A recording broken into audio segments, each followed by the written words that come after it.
It was just another perfect day in the comedy world of Morecambe and Wise. Don't go away. Have the Beatles gone? No, they're here. Oh, with your big battery legs on moonlight bay, on moonlight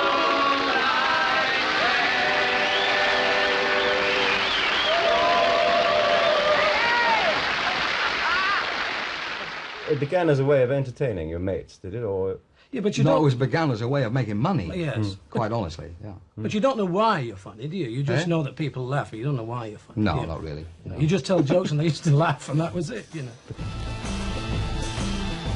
The story of Morecambe and Wise is the story of two men who mastered the art of entertainment.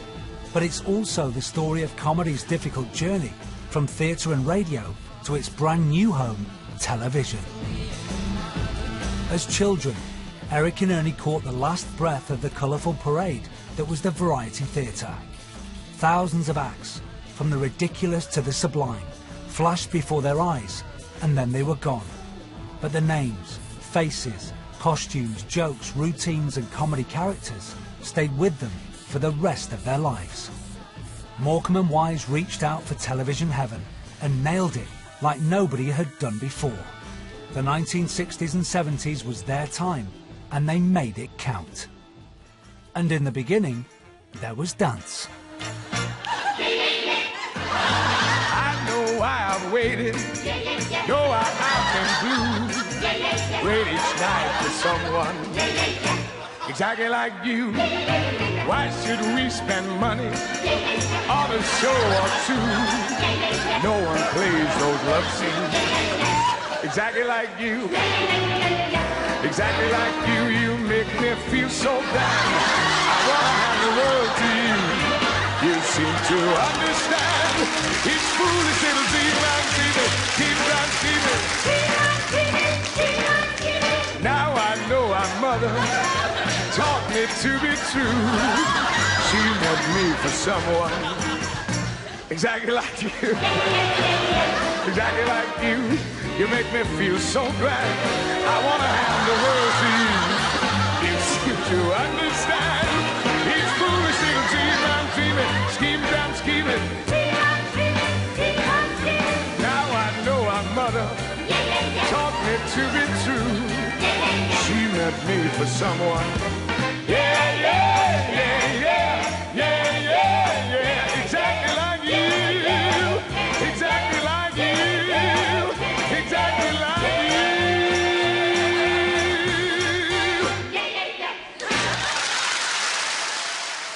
I started off on amateur concerts. I started off at Miss Hunter's dancing class over the plaza at Morecambe. And I used to live at Christie Avenue, you see, at number 43, and our Peggy, she used to live at 23 Christie Avenue. And she came down, it'd be about 1937, and she said, Sadie, that's my mother's name, Sadie.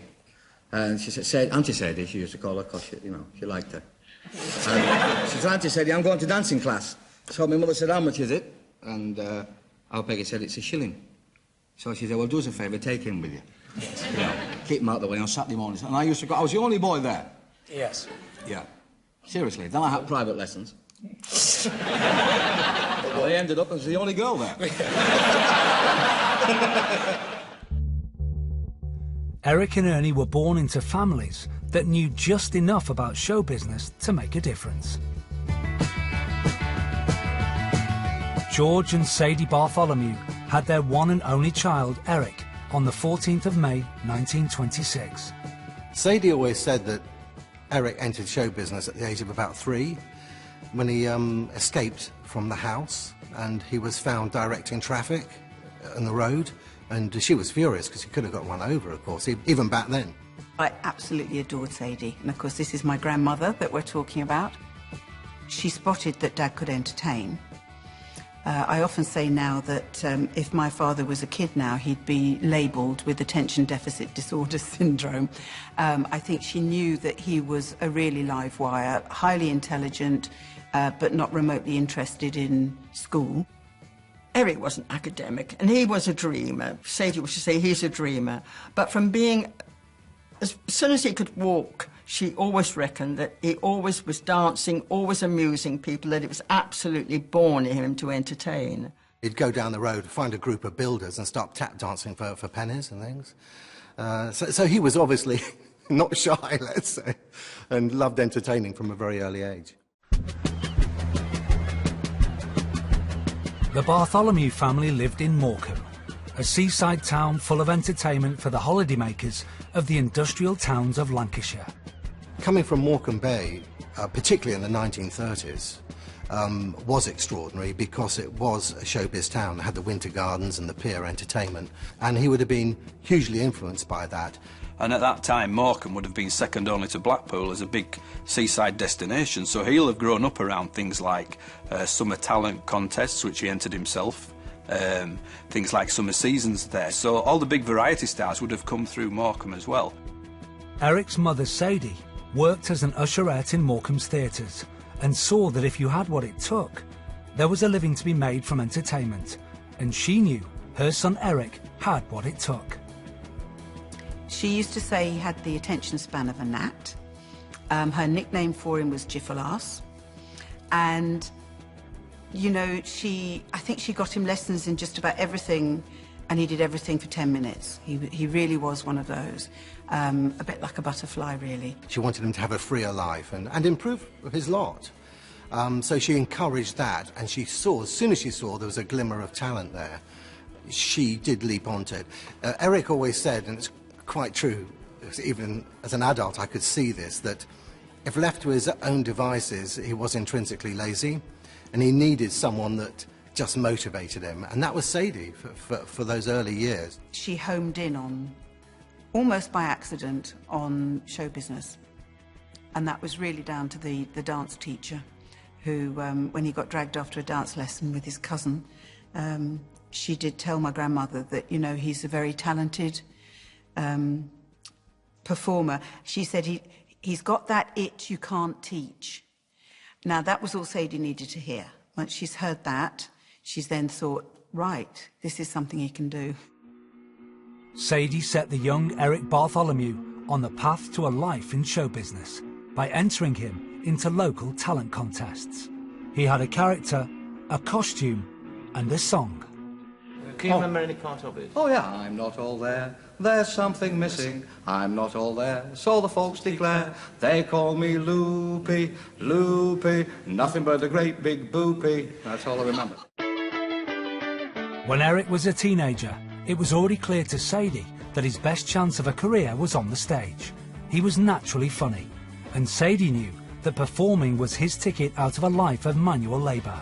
She was so concerned that in the end he would end up just being a council worker, you know, digging the roads or something like that, and just she wanted him to better himself. And he had this spark, which was always there. If you can become a successful entertainer, and by successful they meant earning slightly more than a coal miner, possibly, you could be saved from having to work in a mill, you could be saved from having to work down a pit. It was clear from Eric's success in the talent shows that he could be a professional entertainer, but he was far from stage-struck. Yes, he hated the I'm not all there stuff and performing as a solo act. He hated all that. And having to dress up, that's what he really hated. He hated the fact that while his friends could kick a football around, he was having to wear these silly clothes, primarily to get laughs. I don't think he relished the stress that was involved in performing. These shows were fiercely competitive, you know, that he got into when he was starting out. They were like talent shows. It was like, you know, it was like footballers competing for a place in the team. You know, people got let go the whole time. You know, it was tough stuff. I don't think he had a lust for the footlights, you know. It was always Ernie that wanted to go to Hollywood.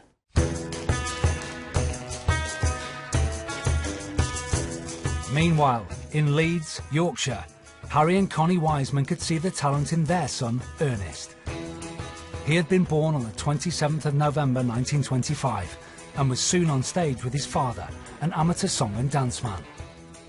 Well, Ernie's background is very much showbiz because his dad, Harry, was big on all that sort of thing. I think he was a bit of a sort of dreamy personality in a way. He was a born entertainer, born performer, constantly going around the pubs and clubs. And it wasn't too long before Ernie found himself travelling around with him, really, as part of the double act. I used to perform with my father, do a double act in the clubs all over the country. Really? That's what we used to do, yes. Oh, around Leeds, you didn't do all over the country. Well, we used to go in the country and in Leeds as well, yes. That's what I meant. I see. It was like a joke? It was, yes. But not much like a joke, no. Yeah, Leeds. And what were you doing? I mean, what kind of double act was it? I was doing a double act. It was a very good double act. It was. I never saw it, but I've heard about it. It was very nice. Do a bit. Well, what used to happen was that I used to do a club. Work with his dad, you know. This is very sentimental and very dear to me. Yeah, of course it is. Well, my dad and I used to go around the clubs. What was the name? You used to have a name? Yeah, we used to be called Bert, Carson and Kid. Yeah. He was Bert Carson. Yeah. And we used to do this. I used to do hit numbers. Father was a midget, you know. I used to do hit numbers like I'm knee deep in daisies, I'm knee deep in daisies, and head over heels. And I used to do a clog dance. Ernie would perform this clog dance years later on the Morecambe and Wise show.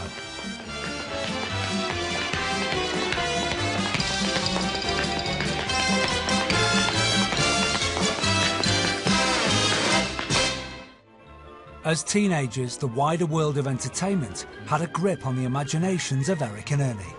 His biggest influence was going to the local cinema, you know, every weekend in the morning, performances of things like Flash Gordon or whatever, and thinking, God, wouldn't it be great to be on a big screen? That was his first idea. Flash Gordon, he was one of my favourites. Remember Flash Gordon? Flash Gordon, yeah. Used to call my cousin Flash Gordon. He got 6 months.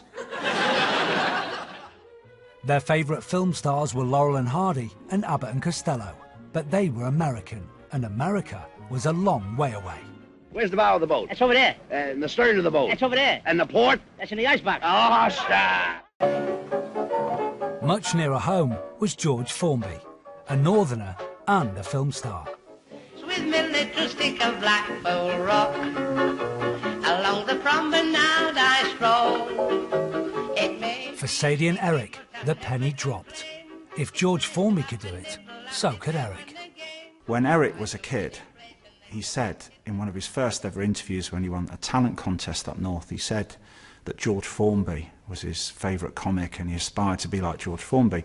Well, he aspired to George Formby's success, but actually, in private, he said he thought George Formby was about as funny as a cry for help. You know, he was not a fan. He was not a big fan of that stuff. In later years, George Formby was just another old-time performer they could reference for laughs. Leaning on a lamp. All right. You know that one?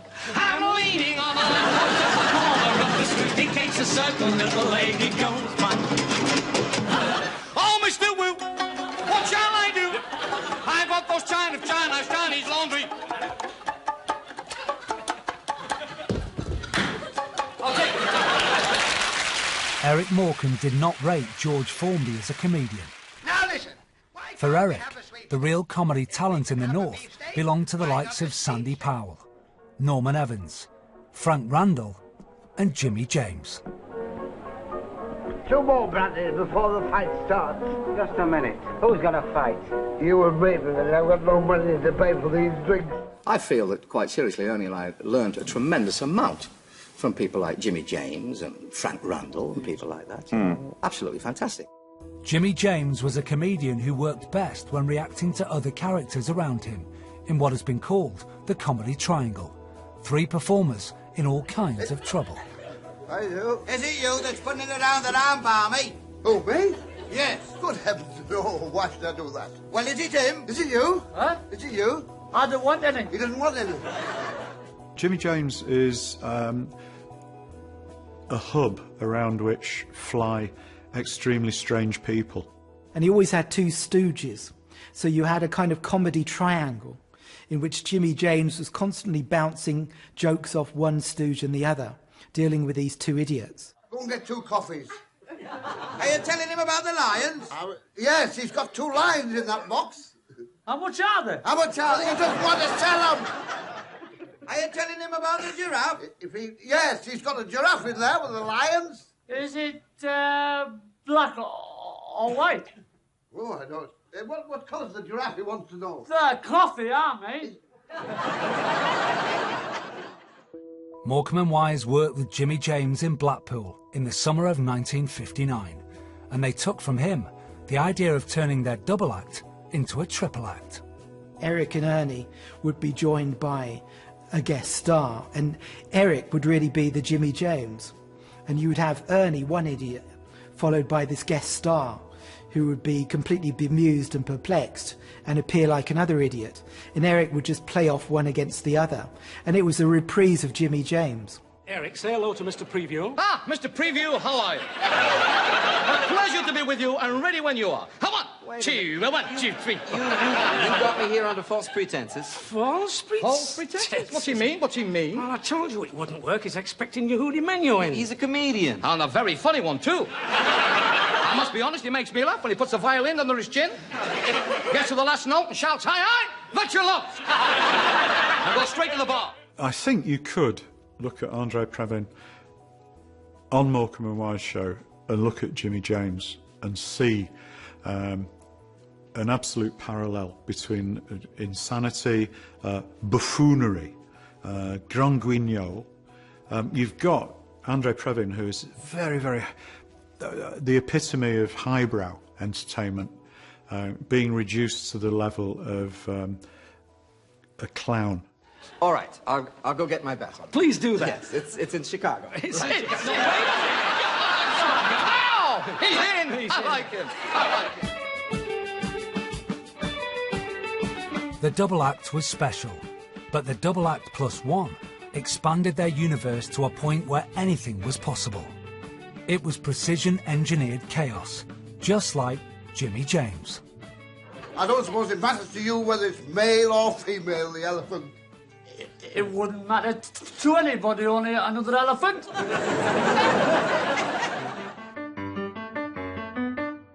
Before television, the comedy stars were all on the radio, and a successful radio show sold tickets at the theatre. Where do the motorhomes come from? China. What part of China? Hong Kong. Arthur Askey took his radio show Bandwagon onto the West End stage, and this would lead to a first taste of the big time for little Ernie Wise. On the 6th of January 1939, Ernie and his father Harry boarded a train to London. Ernie had an audition with the band leader Jack Hilton, the producer of Arthur Askey's Bandwagon theatre show. Jack Hilton was so impressed that he put Ernie into the show that same night. It was Jack Hilton took him down, got him to London, and at the age of 13 he became what then was one of the youngest ever stars of a West End show and appeared in Bandwagon, which was a stage version of the very popular Arthur Askey, Richard Murdoch radio show. He'd been plucked out of nowhere, taken down to the West End, literally on the West End stage like the next night, brought the house down, appearing with Arthur Askey, written up in the national press. His life had been transformed. Well, he didn't basically have a childhood because from the age of 6 he was working at weekends and used to get told off at school on Monday for falling asleep because he'd be working on the Sunday night in the working men's clubs. And he basically provided for the family because he could earn twice as much as his father's salary for the week. Ernie became a meal ticket. His parents were very poor, came from a very working class background, and suddenly they had 2 or 3 times the amount of money that they did a few months ago. And it became, I think in hindsight, a lot of people have accused his parents of really sort of exploiting him. It was sort of almost, child labour in a way. They used to go on holidays to, I think, Scunthorpe. They went to a couple of other places. And Ernie, at sort of 2 o'clock in the afternoon, would be dragged up from the beach and sent to work. And they'd book him in to do shows every day, and that would pay for the holiday. He goes to London, lives in a chaperoned flat, and takes part in Hilton reviews. And the clogs go, and he gets soft shoe shuffle tap shoes.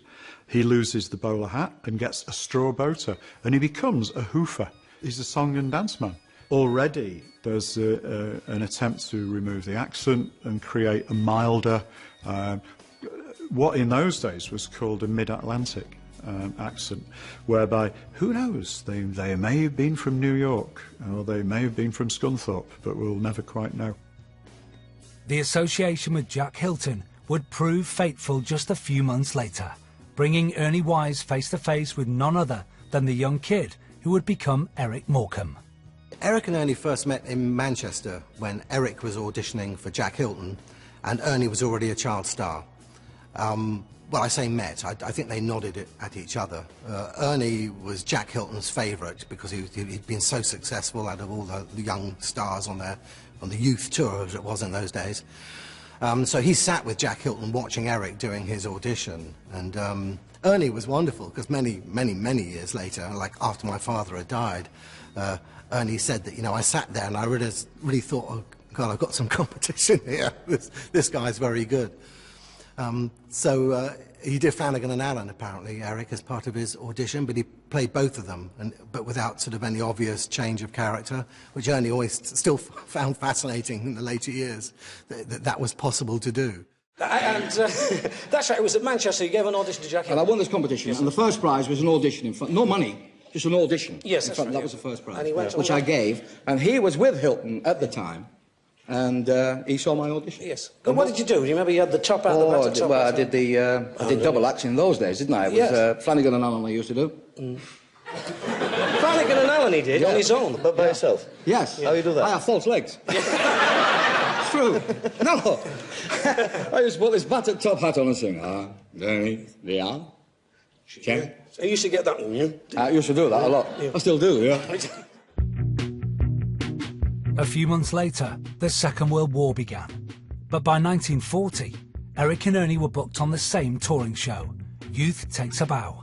And it was really through touring that they then met each other, and then during the war, whilst the tour was still going on, they were in Oxford, and Ernie's digs fell through. He couldn't find out anywhere to stay, and it just happened that he knocked on the door, and it was where Eric and Sadie were, and the rest of they say is history.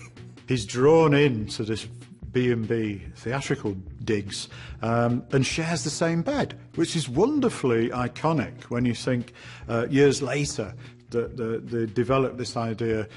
It's an old comedy idea anyway, of the two comics sharing the same. Laurel and Hardy had done it, and there were never any gay connotations with it. It was just a device.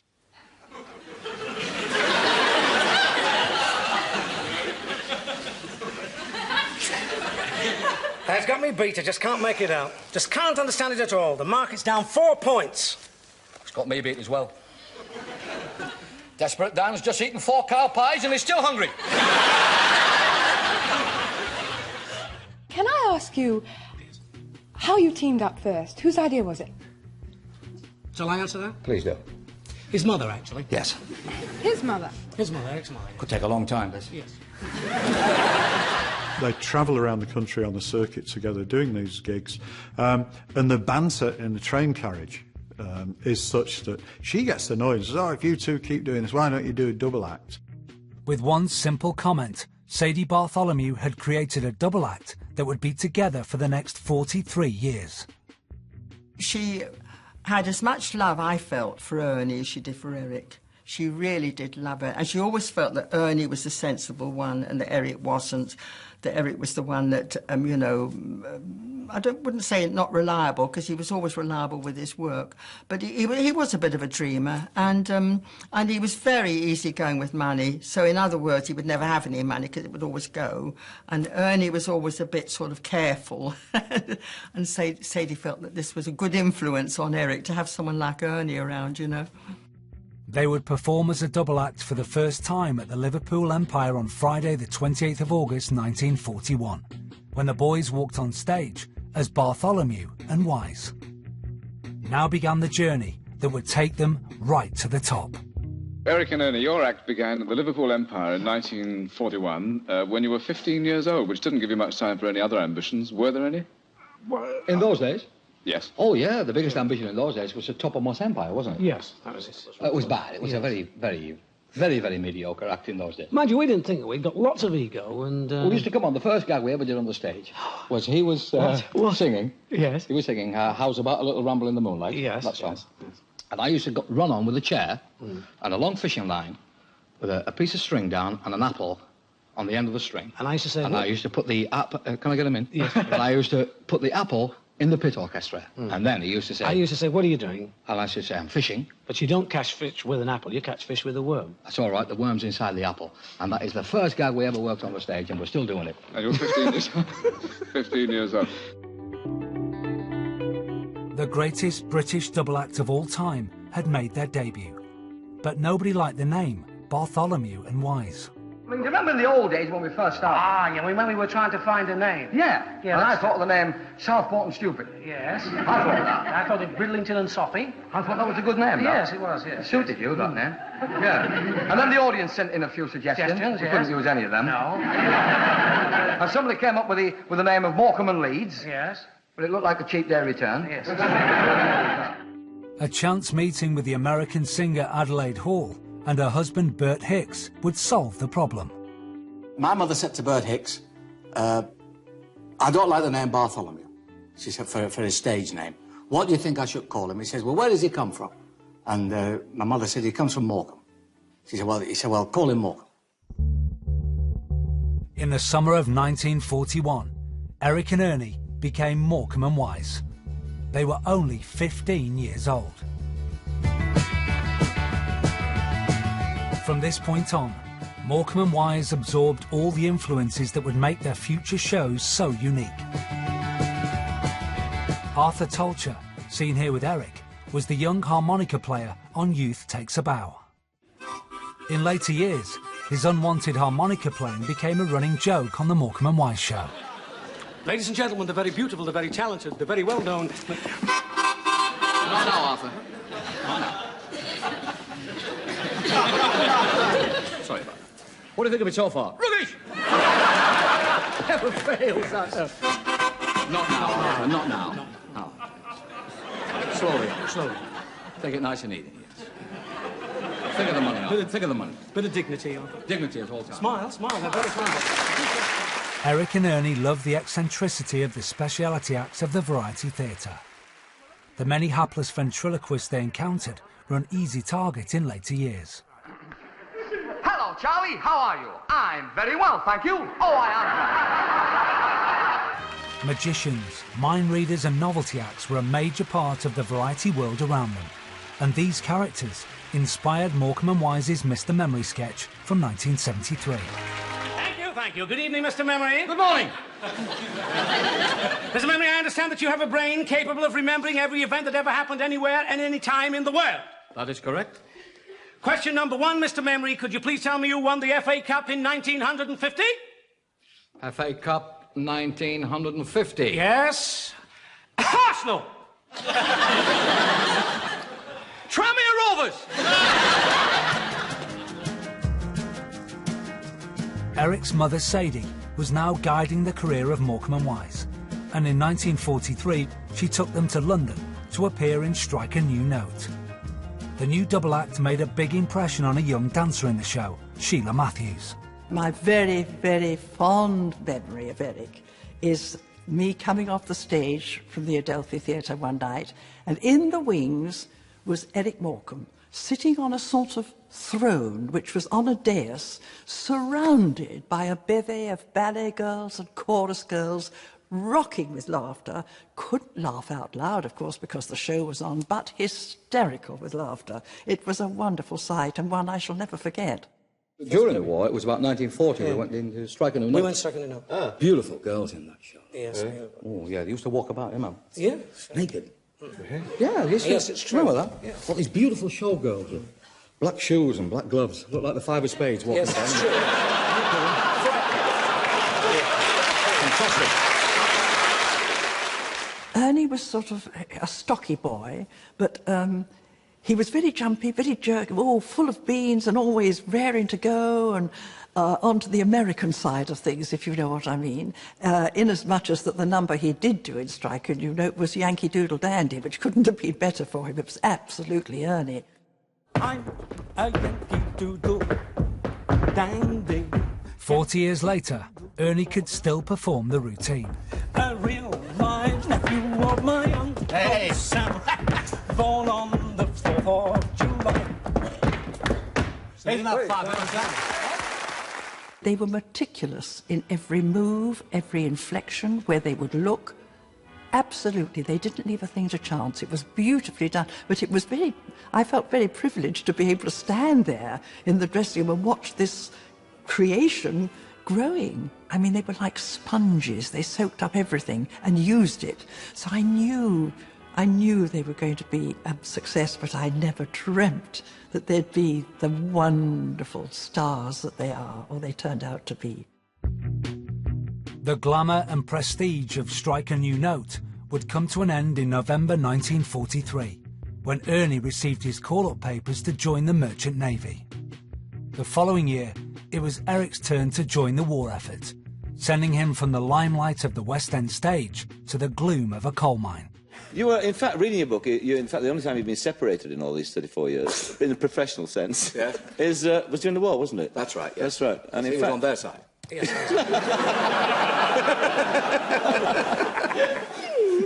Yes, we were. We had... you were a Bevan boy? I was down the mine. And I was in the Merchant Navy. Good Lord. Yes. What was being a miner like? Dark. It's quite frightening, quite honestly. It's terrifying, Really? yeah. I was 18, and I was in 11 months altogether. I was 28 when I came out.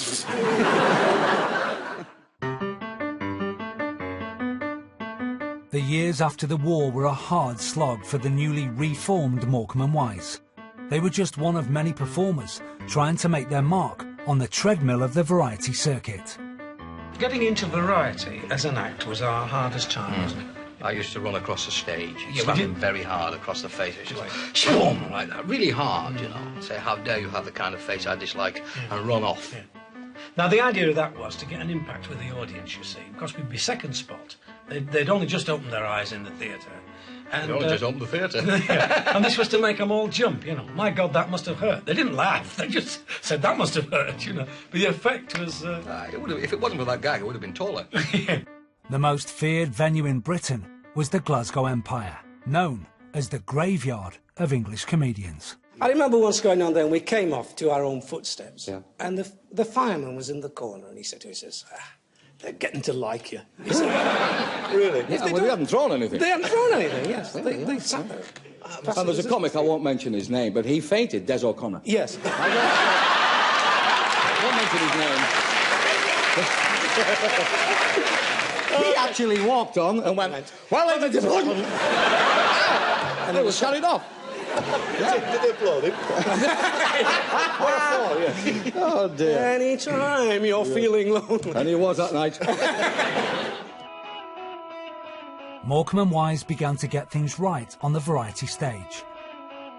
At the same time, they started to appear on radio. This is the North of England Home Service. Tonight we want to talk to the young men and women of this country, to help them if we can over their difficulties and problems. And here is Mr. Morecambe to say a few words. Thank you. Girls, do you feel run down when hit by a truck? Most of their radio appearances were produced by the Northern Home Service from the BBC's Manchester studios. It was entertainment by Northerners for Northerners, and only broadcast across the north of England. This was how it was in the early 50s. A cultural north-south divide, and one which Morecambe and Wise needed to overcome. Morecambe and Wise were forever being knocked back from broadcasting because of their accents could not be understood by people in the south. Or that was the idea of some bigwig at the BBC. We progressed very slowly. We developed in the north in the first place. It could never break the barrier. With the South. We were always known as Northern comedians. And then he changed his shirt one day into that, and we've been getting laughs ever since. Got trendy. Yes, I think coming from the north of England back then, there was a huge north-south divide. You just didn't sort of hit the BBC or whatever with a northern accent. You know, you couldn't do that. They were even told at one time to sound less northern when they were performing. So I think that was very difficult to overcome. It's some kind of myth about it won't work south. And it was a myth that I think was maintained by people who weren't in touch with, let's say, working class tastes. If it was funny, no matter where you were from, what social grouping you were from. You would identify what people were talking about. We'd had a war where people from Yorkshire and people from Essex had been in the same units, and they didn't actually have to have subtitles. They could understand one another. They would talk about Jock or Paddy or whoever. And we won the war without, without any major problems of communication. With their many impressive guest appearances, Morecambe and Wise had made a big leap forward, and they were given a radio show of their own for the first time in November 1953. Yes, ladies and gentlemen, Eric Morecambe and Ernie Wise spend the next 30 minutes reminding you that you're only young once.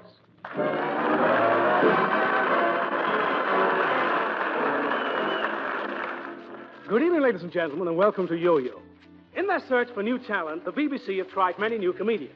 And here is the comic who was tried and found guilty, Mr. Eric Morecambe. You're Only Young Once was good. Morecambe and Wise had come a long way since their debut 12 years earlier. When we listen to it today, it's more or less stands the test of time. We know who the characters are, we can identify them, we can identify the voices, and they're not that much changed from the voices we're going to hear 25 years later. Now then, my man, tell me how this machine works. Well, you see, sir, I press this little button, and it makes that big wheel go round and round. Oh, yes? And that big wheel starts going round. It makes the little wheel next to it go round and round. And when the big wheel and the little wheel start going round and round, it automatically makes the wheel under the bench go round and round. So you have the big wheel going round and the small wheel going round and round. And then Yes. But what does it make? It makes me dizzy. It's very, very hard to say that Northern comedy wasn't just the comedy of the North. Eric and Ernie weren't just for the North of England. Eric and Ernie were for everyone, wherever class, whatever your geography, wherever you were born and raised. They were just two funny, funny men. And the fact is that, yes, the Northern heritage very definitely fed into Morecambe and Wise's comedy, but it didn't define them entirely. There's something else there. There's something universal about Eric and Ernie, which took them to audiences above and beyond the roots that they actually came from. You're Only Young Once was good for their reputation and their bank balance, and they felt they were finally getting somewhere. Their personal lives were also heading in the right direction. Eric and Joan Bartlett were married in December 1952, and Ernie and Doreen Blythe married a few weeks later. We got married in 1953. We got engaged when I was about 18. And it was supposed to be, before that, a platonic friendship. But it was on a Sunday, because they never let me forget. They cancelled the broadcast so that we could get married on a Sunday. I am displacement, won't work in the basement, especially when I'm not with you.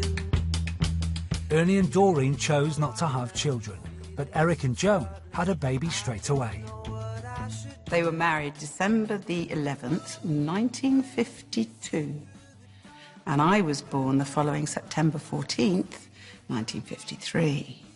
So, yeah, they don't get a rosy glow talking about those days. I think it was hard. I think it was really hard. There were no disposable nappies and high chairs and push chairs and buggies and so on. I don't think they even had a car, certainly not at first. So I think it was quite hard for Mum. I think that we did miracles, really, to have any sort of a normal life when we'd only courted for such a little time, and then to suddenly have a baby and be touring. Had no home. We didn't even have a flat then, nothing at all. And it was incredibly difficult. It really was. I think my father meeting my mother was fantastic when it happened, which had been, what, 1952. Because she's always been a very grounded, sensible person. She's a bit like Ernie, the opposite to Eric. And Sadie, by then, would have had enough of being the driving force. And she virtually handed it all over to my mother. She said, well, look, it's your problem now. You know? And it was literally like that, and she'll tell you that. And she did take it on. What she hadn't expected was that then my sister would be born so soon afterwards, and then a couple of years later, me. So, which would have made it very difficult, because it was still the touring days, it was still caravans and all the rest of it, and British weather and winters. So it was difficult. They would have been hard times, I'm sure. But she certainly took over the reins from Sadie at that point, and Eric completely needed that. He needed a stalwart support who was always there for him. 1953 was also a landmark year for television. The Queen's coronation of that year saw sales of television sets jump dramatically. An industry was born, and Morecambe and Wise were destined to make some of its best programmes. In the early 50s, the BBC was the only television channel, and comedy wasn't high on its agenda, with entertainment programmes making up less than a quarter of its output. One man who knew that things had to change was Ronald Waldman, the BBC's head of light entertainment, and he zeroed in on Morecambe and Wise as having the talent to make a hit comedy show on BBC television. And of course, he had great faith in us. Ronnie Waldman said we would be big stars on television. And obviously, he's a very intelligent man. He's been crucial. You are warriors, though, would you say? Yes, basically we are, yes. You can't be anything else. It's a serious business. I'm worried about getting home after this. Ronald Waldman saw then what others saw later, and asked them to make their first television series.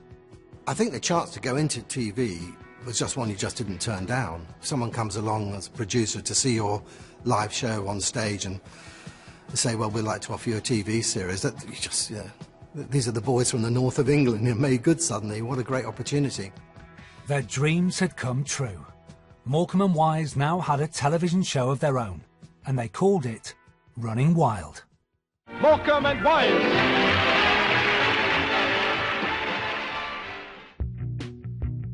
Ernest Maxim, the producer who would one day take charge of the Morecambe and Wise show at the BBC, was a young trainee in 1954 and was part of the Running Wild production team. Brian Sears was the producer, and I can remember getting that script in and Brian looking at it and pulling kind of not very nice faces. He didn't like the script. I can remember Brian saying, "These boys are far too good for this script." Even at rehearsals, I could see the fun in Eric and Ernie, in they themselves. But when it come to saying the words that were in the script, it changed their whole personality. The producer, Brian Sears, kept telling them none of their ideas would work down south, so the northern comedy they had performed on the radio was not in the script. Against this background, the first episode of Running Wild was broadcast on April the 1st, 1954. What could have been their big break turned into a huge setback. It was absolutely disastrous. That first programme just flopped hideously. And, of course, this idea of the BBC's at that time, or certainly the producers making that particular programme, that Morecambe and Wise's usual northern style of comedy wouldn't make it down south, that would prove to be disastrous for them, really. Essentially, they were having to be who they weren't. They were having to pretend to be American, pretty much, and they weren't American, so it was always doomed to failure. The newspaper reviews for Running Wild were cruel and vicious, and Eric would feel the sting of this criticism for the rest of his career. It was only once a fortnight, a little half-hour show once a fortnight. And how old were we? 26 or something like that, you know. And the critics, really took you apart? Oh, yes. I remember all the write-ups, all of them. Psychologically damaged ever since? How dare they put such mediocre talent on television? Al McColgan stands out like a rose in a garden of weeds. This is true, all true. First man, is that a television in the corner? Second man, no, that's the box they buried Morecambe and Wise in last night. I think Dad dreaded the fact that people wouldn't want to watch them anymore, wouldn't go to the live shows. I think that a critic had that brilliant line, the definition of a television, the box they buried Morecambe and Wise in. I think he'd already written that and thought, too good an opportunity not to use that. But I think the critics hated it more than the public did. I think at the time it was devastating that they got such bad reviews, and my mother claims that the shows weren't really that bad. They weren't good, but they weren't that bad as they were made out to be. And for Eric, it was devastating. You know, it wasn't going to be perfect, but to sort of slate it as they did, it was very destroying. Did you feel like giving up? Have you ever felt like it? Are you talking about Running Wild, actually? The series we did to the old firm. to the old firm, yes. Yeah. Yes, well, of course, it was disaster to us. I mean, we were in television in the early stages, and we said, oh, we can't. We left television completely. That was the thing. It ruined our career. The trauma of Running Wild toughened up Morecambe and Wise. They would never again hand complete control to television producers, and for the rest of his life, Eric would put all his energy into proving the critics wrong. They're utterly depressed, completely deflated. They think it's all over, essentially. So they have to reinvent themselves, and they go back out onto the stages, onto the boards, around all the variety theatres, put themselves quite low down some bills with people who, prior to that, they would have probably been above on the bill. But they do the hard yards again, really. What they learned very, very quickly, and this is something he told me afterwards, that you can't really do bad TV. All you're doing is reaching a lot more people. So when they went back to the theatres, they were billed as those stars of television, Morecambe and Wise. So that was the first sign he had of the power of TV, how it can be used to your advantage. They didn't say, there wasn't any billboard saying what a shame they were terrible on TV. You know? It was just used completely in a positive way to sell them. They've seen the future, they know it's television, they've just got to bide their time. So they go back to what they're doing best, which is live performance, and honing and honing and honing. 2 years of successful theatre work put Morecambe and Wise back into the minds of television producers, this time at the new channel ITV. In 1955, ITV went on air. It was set up and controlled by leading figures from the world of variety, like theatrical agents Val Parnell and Lou Grade, who ran the London and Midlands area through ATV. ATV was particularly strong in the area of bringing people who'd been stars in variety into television format. The Winifred Atwell show was a big hit for ATV, and in April 1956, Morecambe and Wise landed the job as her regular guests. This time, everything clicked, and it proved they could work on television. The association with the Trinidad-born piano player Winifred Atwell would lead to one of their more unusual bookings a short time later. 1958 was spent touring Australia as part of the Winifred Atwell stage show. So that, in a way, was wonderful because, you know, people didn't go to Australia very much then. And that was this wonderful opportunity, so they jumped at that. A 6-month tour took them to Sydney and Melbourne. On the way home, they went to Hollywood and Las Vegas. They were having the time of their lives, but back in Britain, show business was changing fast. Television had really taken over, and the variety theatre couldn't compete. They knew they had to make the breakthrough on the new ITV, but their agent, Frank Pope, didn't share their vision. Frank could not move with the times. He would not recognise that the days of doing the tours and the stage shows, that they were over, and that the days of television had arrived. And moreover, they couldn't even get the work. Ernie was determined that they were going to conquer the television. He said, oh, well, if we can do it our way, have a little bit more input and not take advice from other people who think they know us, which they don't. And that was it. He was definitely determined that they were going to conquer television. Morecambe and Wise went out and found an agent who could make things happen for them on television. His name was Billy Marsh. He was another one of those linchpin people that really changed everything, because as soon as they signed on with him, and they didn't actually sign anything, never had a contract between them, just a handshake, he literally picked up the phone in the office and got them 3 spots on TV on other people's shows. So suddenly things were happening. This guy was a real, you know, mover and shaker. But Billy, he's quite part of a big organisation, you know, and associated with Lou and Leslie Grade and all of them. And so they were a powerful organisation, and Billy could get for them really what they needed. Everybody respected Billy, and if you got a call from Billy, you listened. But the most important thing he did for Eric and Ernie was to give them the courage to come back to TV after their disaster at the BBC. He said to them, boys, if you're not on TV, you're nobody. You've got to have a go. Not much survives of their TV appearances from the 1950s, but one of the few that does is from one of the first bookings Billy Marsh arranged. The Good Old Days on the BBC was a programme which recreated the lost world of the music hall for the new television audience. Ladies and gentlemen, in all pride we present Morecambe and Wise.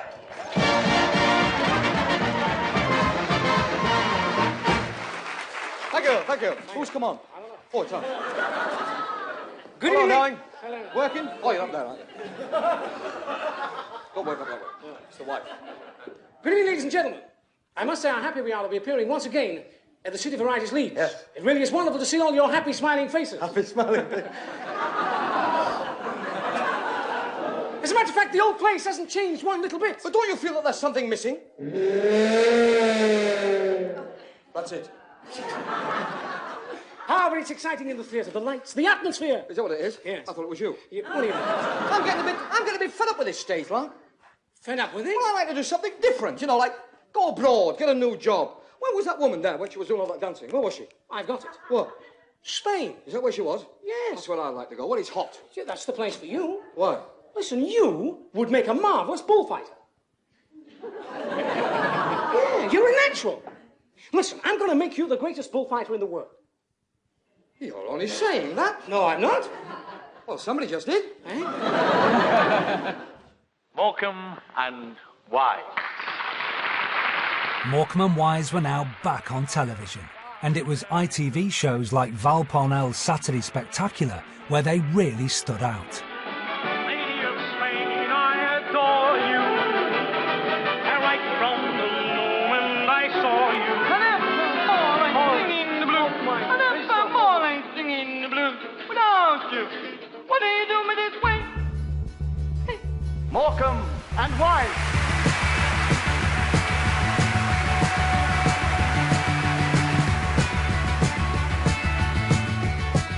You ain't a nothing but a hound dog.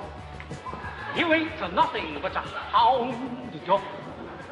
Very good. A bit of a square, but this fellow's an oblong.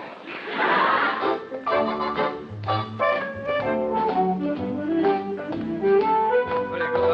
Now, come on, keep your eyes on this one, son. What do you think of that, eh? What do you think? Eric here. You know, the good-looking one with the glasses. Yeah. Well, I was just ringing up to find out if you'd like to go to Brighton tomorrow, you know, and spend the day there with me. And we could have a drink and a few laughs and one or two things, you know. Well, what do you say then? Hey, you. Huh? I heard it. You what? Do you know who I am? You what? Do you know who I am? Oh, no, who are you? I'm Elsie's husband. Oh. Do you know who I am? No.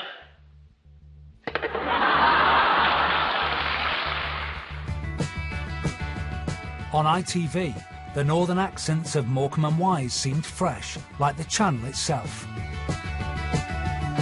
Sunday night at the London Palladium was ITV's biggest entertainment show, and Morecambe and Wise made several show-stealing appearances on the programme. Billy Marsh rang them one day and said, boys, we've made it. I've got you headline on Sunday night at the Palladium. Lou wants you to top the bill on Sunday night at the Palladium, which is the biggest show on television at the time. They were thrilled. So that was really, we've arrived. I'm just like a shadow. Me and my shadow. Now you try and get out of that, eh? Oh, God! Oh.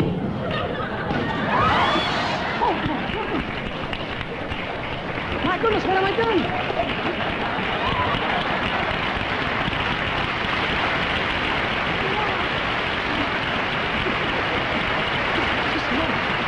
Excuse me, sir.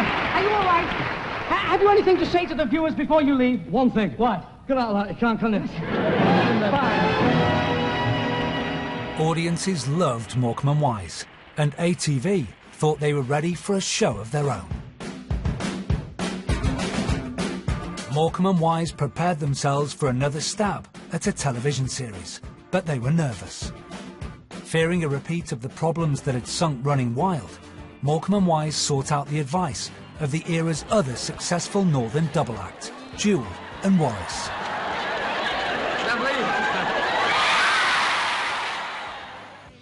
Jimmy Jewell and Ben Warris had transferred their double act onto television with some success and recommended their writers and their producer to Morecambe and Wise. Eric and Ernie informed Lou Grade at ATV that this was the production team they wanted. And they got their way. In the summer of 1961, Morecambe and Wise and their new producer Colin Clews and new writers Sid Green and Dick Hills started work on the new show. The first episode of Two of a Kind was transmitted in October 1961 to a lukewarm reception. Something wasn't right, and Eric and Ernie blamed the scriptwriters Hills and Green. The sketches that were being written for them by Sid Green and Dick Hills were populated by quite large casts, and they felt really uneasy with it. Welcome to Casablanca, just a moment. The sketches had too many actors on screen. It was the Morecambe and Wise show, but the stars were fighting for attention with the extras. It was back to the whole Running Wild experience of 1954. The whole disaster scenario had re-emerged.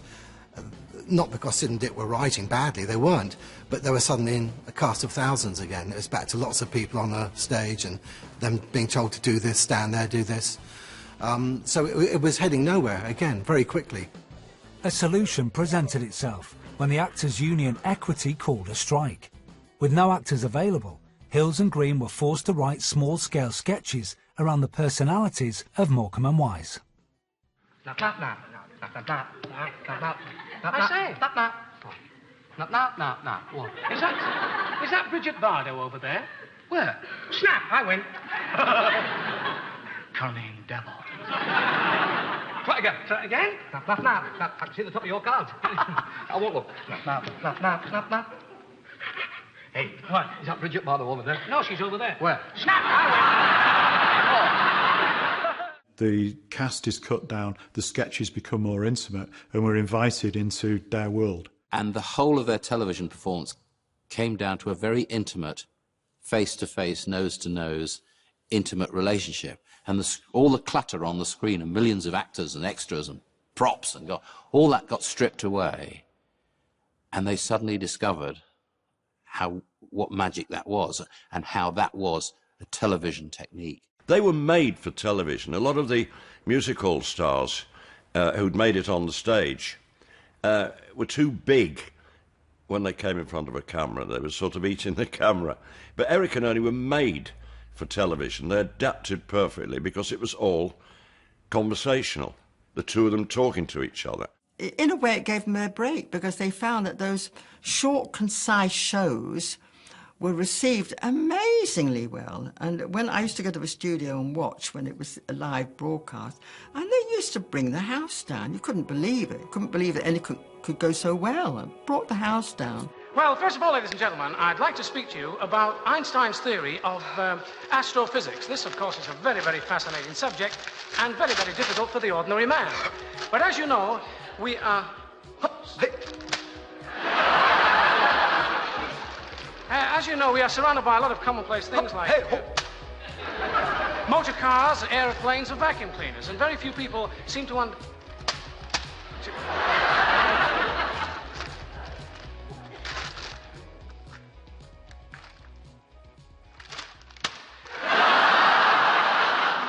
An unexpected bonus of the strike meant the writers Dick Hills and Sid Green had to stand in for the missing actors. You miss me tonight. Oh, are you sorry we drifted apart? What are you doing? I'm singing, Ella. Singing? Oh, you... You don't sing on your own anymore, you know. Well, Frank Sinatra didn't do bad, did he? Well, you've got to have backing today. You know, like Cliff Richards has the Shadows. Oh, is he? No, it's a very lucky day for you. Oh, speak up a bit. Here, You... I'm a group. By yourself? No. There's a group of us. Is there? Yeah, there's Sid and Dick. You haven't met them, have you? Oh. Well, this is Dick and this is Sid. Oh, I see. That's Dick and that's Sid. Look at it. Now, they're going to back you. Ah, well, what does Dick... That is Dick. That's Dick, yeah? Yeah, what does he do, then? Well, he's a boomer. Oh. Give him a boom, Dick. Boom. Is that all he does? That's all he needs to do. Does he cop? Of course. Well, what about Sid, then? Ah, now he's the real personality. Yeah. He's an ooer. Is he? Yes. Oh. Give him a new, Sid. You didn't want to part with that, did you? The amateurish acting by Sid and Dick gave the whole show an accessible charm, the perfect setting for Eric Morecambe.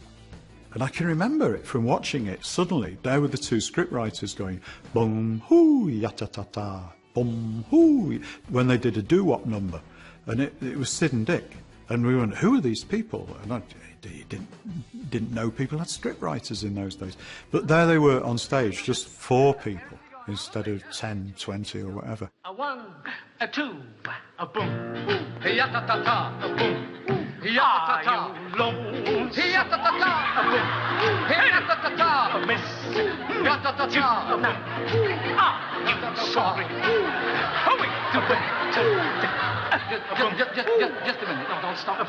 No, just a minute. And produced some of the best television comedy that will ever be made.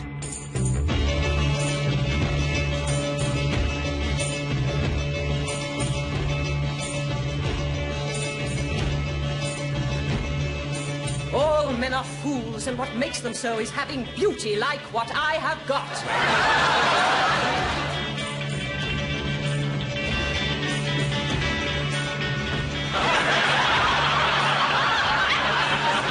I'm playing all the right notes, but not necessarily in the right order.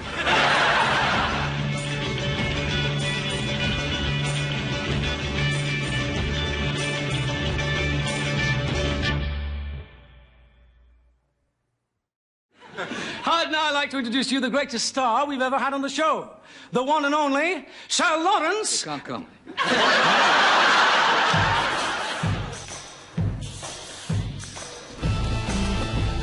Morecambe and Wise had come a long way by the summer of 1968.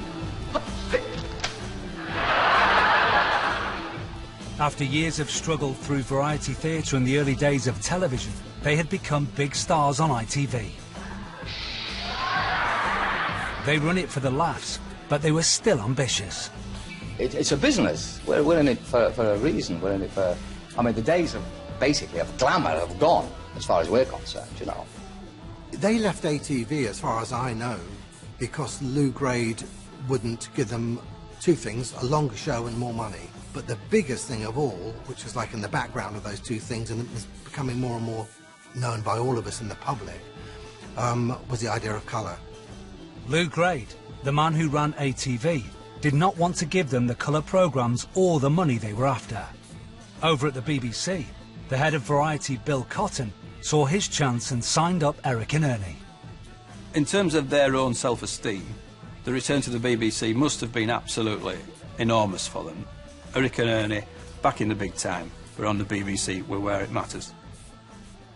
Morecambe and Wise got the colour programmes they wanted, shown first on BBC Two and repeated in black and white on BBC One. And now the Morecambe and Wise Show. Only short fragments survive from this first series, but none are in colour. This clip is from a home recording and is shown here for the first time since 1968. Good evening, ladies and gentlemen, and welcome to the show. Good evening, ladies and gentlemen, and welcome to the show. Friends, Romans, and countrymen, lend me yours. Something's happened to mine. Wait a minute. A better quality clip survives from episode 2. Just about the greatest in the trade are fixing to show you now precisely how jazz music is made.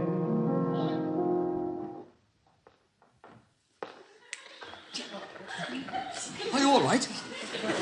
Because you got a funny colour then. You went a funny colour. What happened? Ha! Well, I'm the only one that's arrived. I came by tube, you know. Tube and yacht. It's difficult. I'm Bing...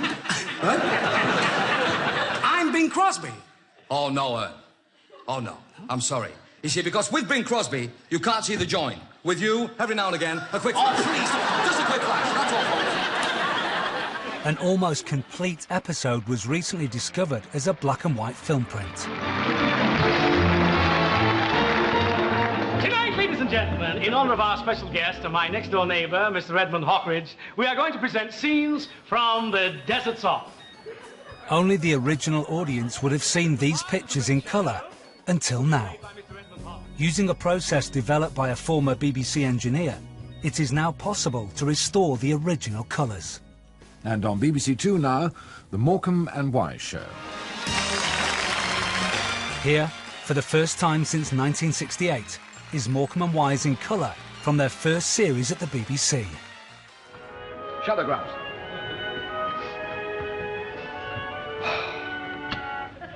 What's happened to him? Has he gone again? It's always going, that flaming thing.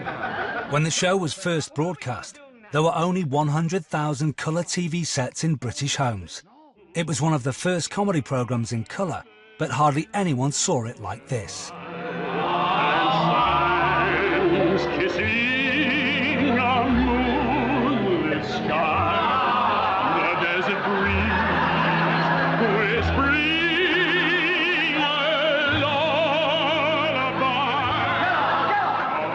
Apart from the colour, the first BBC series wasn't that different from the ITV version. Sid Green and Dick Hills were the writers and supporting cast on the ATV show for 7 years. There had been tension between them and Eric and Ernie, but they had a winning formula, so they brought them over to the BBC. And now, to continue with... Just a moment, fellas, just a moment. What's going on? What are you going in the tent there with the girl? It's in the script. Exit Sid and Dick with girls into tent. Must have been in very small print. I didn't see it. Writer's perks. We don't get anything else. Yeah. Listen, wait a minute. By the time Morecambe and Wise went to the BBC, their relationship with Hills and Green had changed, so it was much more like equal partners. The Morecambe and Wise had more input into the scripts, although it wasn't acknowledged, which continued to niggle them. But they felt that they were much more of a partnership. And they were popular, and so it felt like a formula that didn't need changing. And so they went as a foursome to the BBC. They would have carried on for years, but everything changed one winter night in Yorkshire. Morecambe and Wise had sold out the Batley Variety Club, one of the biggest cabaret venues in the country. The shows had gone well, but Eric Morecambe didn't feel right. They worked the club, and for 2 days Eric kept complaining about this pain in his back. And he was smoking an awful lot in those days. And he said to Ernie, would you stop being photographs, because I think I should go home. I'd gone to bed, and the phone rang after just dropping off to sleep, and it was someone saying that would I instantly go up to Leeds Hospital. Eric Morecambe, at age 42, had suffered a serious heart attack, and the hospital thought he might not survive another day. These chances of survival were very, very slight, and they did tell me that on the phone his chances were not great. Said, if you don't get up here soon, I'm afraid you will lose the chance. Luckily, Eric survived and left hospital soon after. It had frightened everyone around him. But the comedian in Eric would turn the heart attack into a chat show anecdote. I was driving the car, it was getting worse. So it would be about 1:30 in the morning. And I stopped a fella in Leeds. And I said, could you, I don't feel very well. Do you think you could... I had a Jensen in those days. And I said, do you feel you could take me to a hospital? I don't feel very well. I'd like to sign myself into a hospital. A fella called Walter Butterworth, I'll never forget him. Wasn't his real name, but I'll never forget him. And he said, yes, oh, aye. Hey, you're, Morton and White. And I said, oh, Morecambe and Wise, yes. So he said, oh, well, I've never driven one of these. Tell me the territorials, I've only driven a tank. It's true, this. So he gets in there, and there's 7,000 quid going... up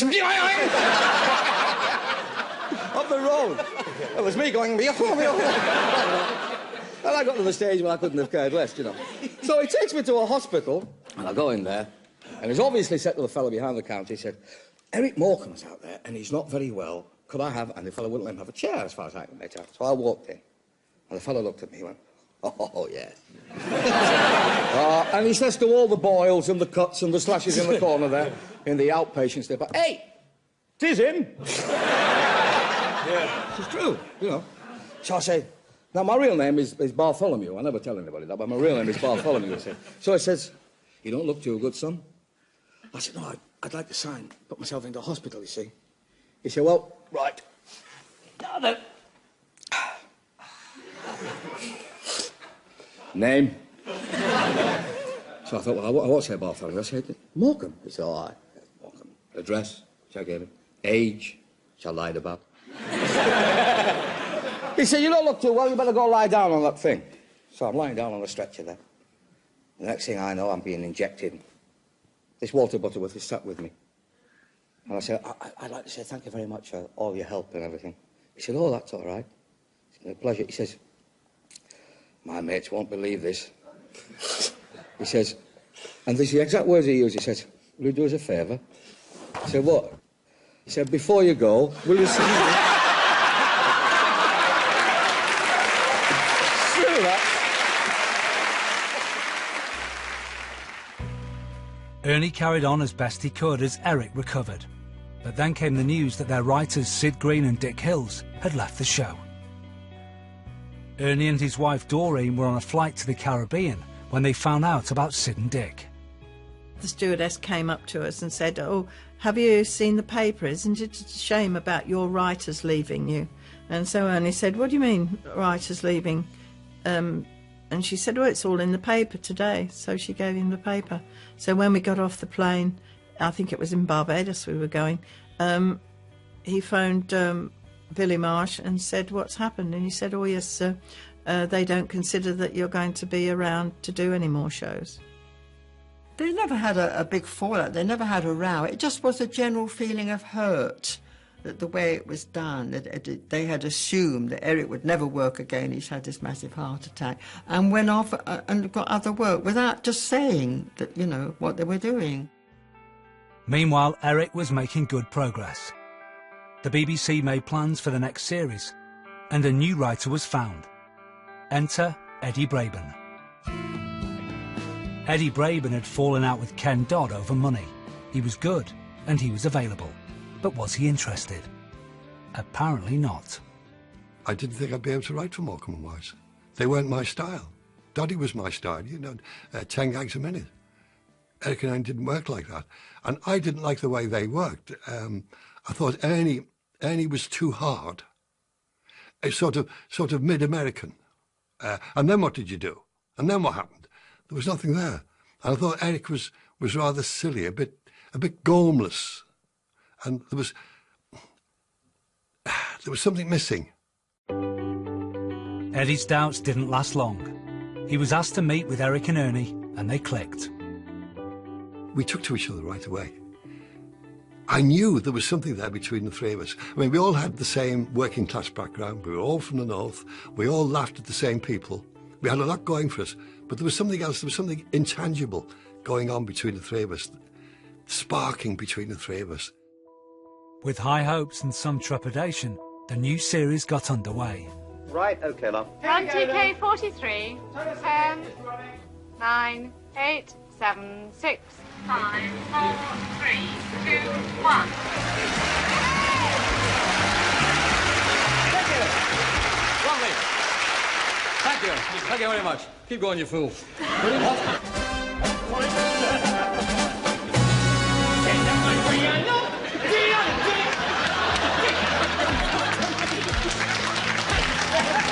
Are you going with the ball? I'll go get the tea out. The tea? I love a jam. I love a jam in a thunderstorm. Look at that, look at that. Don't keep doing that. Hoist the mainsail. Hoist the mainsail. Hove to Luton 3. By 1969, Eric and Ernie were middle-aged comedians who had seen so many others come and go.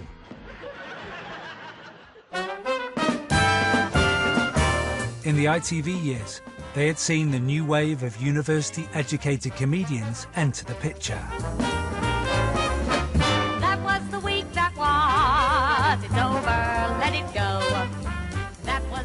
The satire of That Was the Week That Was had made a big impact, and Eric and Ernie had tried their best to make fun of it. Well, what about Harold Wilson and Barbara Castle? I've heard that. What? I don't think it's true. It's a rumour. It's a rumour. I'm sure it is. Said about by Ted Heath and his band. Oh, it's satire! Has he come on? No, is he coming on? No, it's satire, isn't it? Yes, oh, later. He's coming on later. No, I don't think it's very funny satire, no. The BBC had also found a very different kind of double act in Peter Cook and Dudley Moore. I was just about to drop off when suddenly tap, tap, tap at the bloody window pane. I looked out.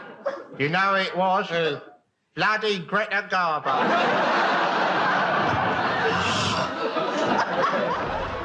The Oxbridge crowd were establishing a whole new tradition of comedy, which reached its peak with the first series of Monty Python in October 1969, just as Eric was coming back from his heart attack. Morecambe and Wise looked at this changing world of comedy and made an inspired decision. They go forward by going backwards. Back to the music hall, back to variety, back to the magic of the comedy of their youth.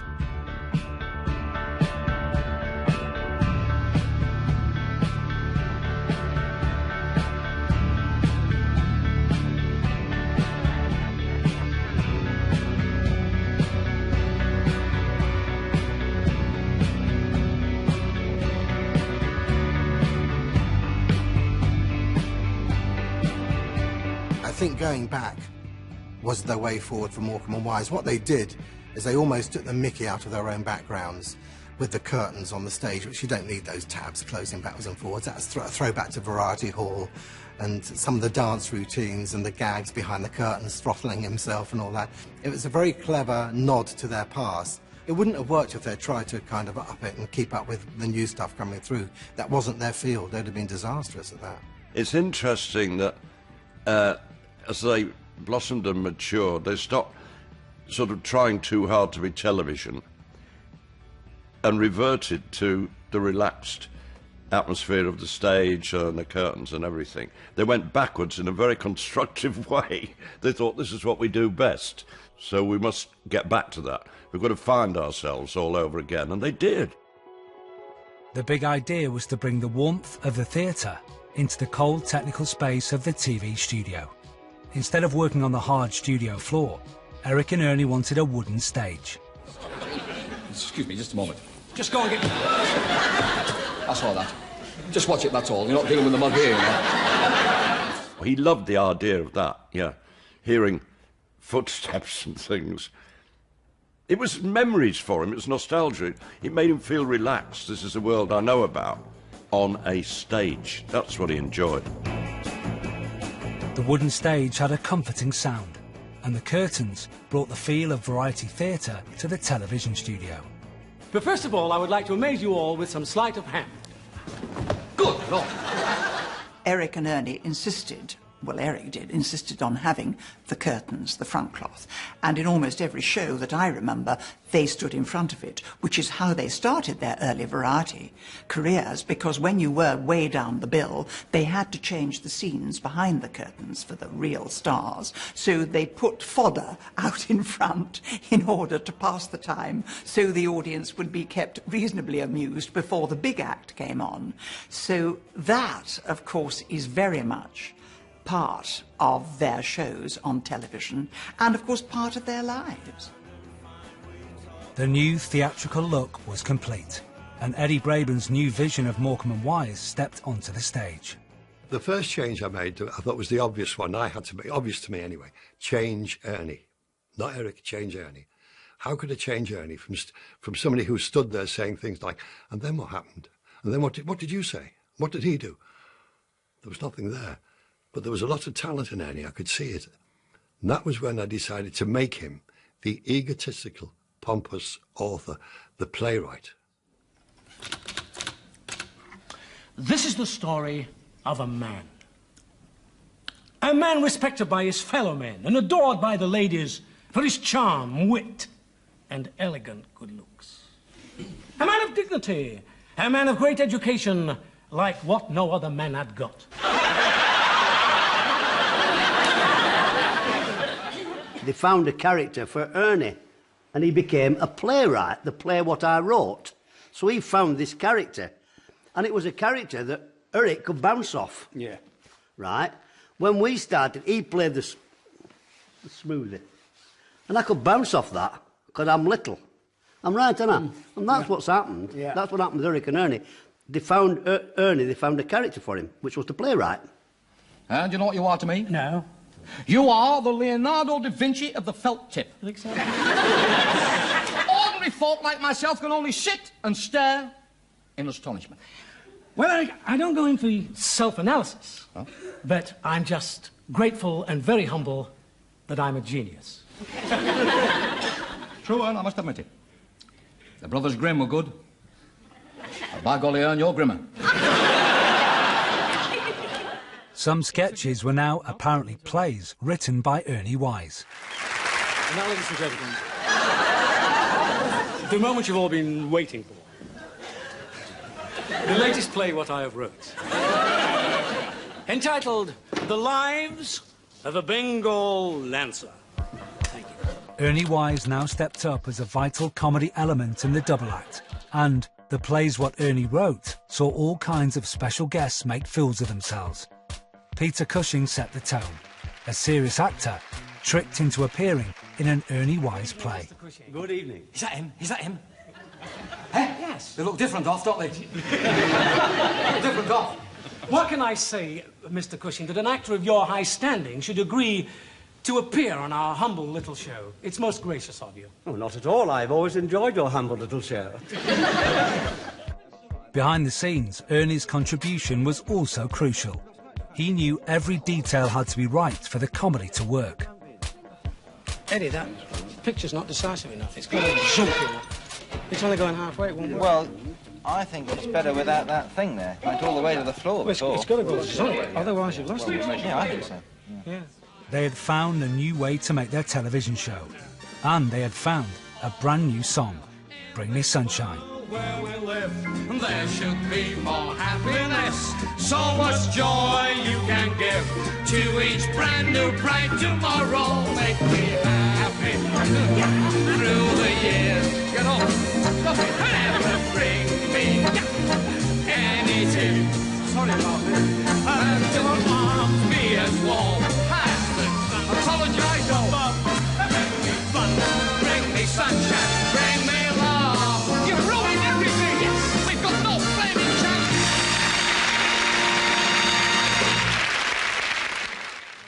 In 1969, they were only 43 years old. But Eric and Ernie were already nostalgic about their long career, stretching from variety to television.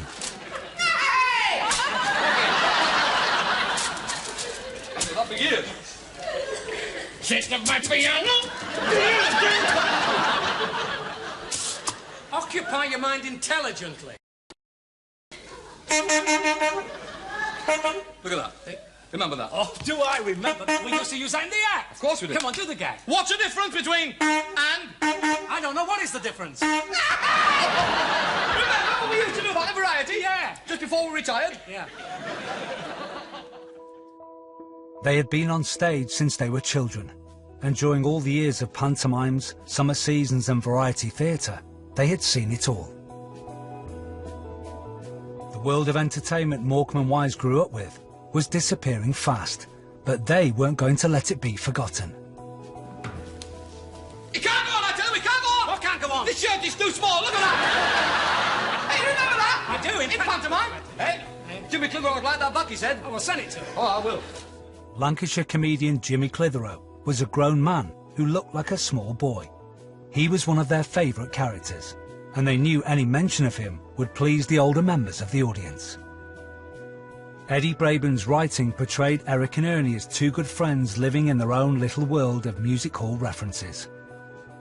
It was fertile ground for comedy, which now transferred to the bedroom. This, anybody's place? Do you mind if I, No, no, bro. Eric Morecambe. Anyone. How are you? About. Thanks for inviting me into your bed. Yeah. It's been a grand day for it, hasn't it? Grand day for what? Well, it all depends what you've been doing. Do you fancy a rehearsal? Pardon? Do you fancy a rehearsal? No, I'm too tired, really. I wrote this sketch about them being in bed together and they were horrified. And I was, in my innocence, I couldn't see anything wrong with it. Two men in bed together. But it was the only time I disagreed with them, and I dug my heels in. And I kept on and on about it, every week, on and on about this bed sketch. So one day I was sitting in the room, it was a break on summer, and I said, so what are we going to do about this bed sketch? And I said, oh, for God's sake, not that bed sketch. If we can't do it. Then I was inspired. I said, look, if it's good enough for Laurel and Hardy, it's good enough for you. And Eric said, we'll do it.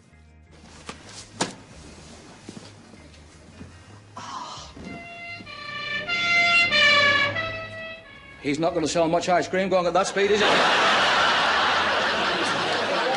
There was never any hint of anything outrageous there. It was just accepted that this was the crazy world of Laurel and Hardy, this was the crazy world of Eric and Ernie, and this is just what they did. Next week's script, very funny. Is it? The first time they ever did a bed sketch, they are reading a real script by their new writer, Eddie Braben.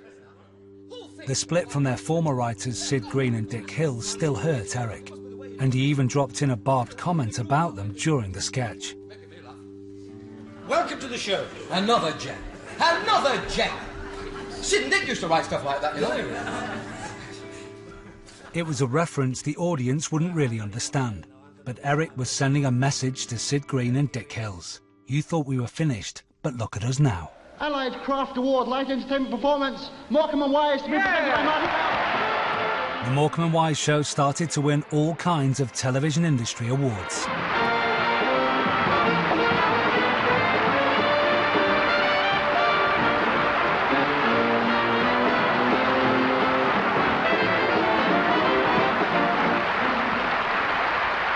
All I'd like to say, ladies and gentlemen, is a lot of teamwork was involved in this. We'd like to say a big thank you to some of the people that were concerned. John Ammons, our producer.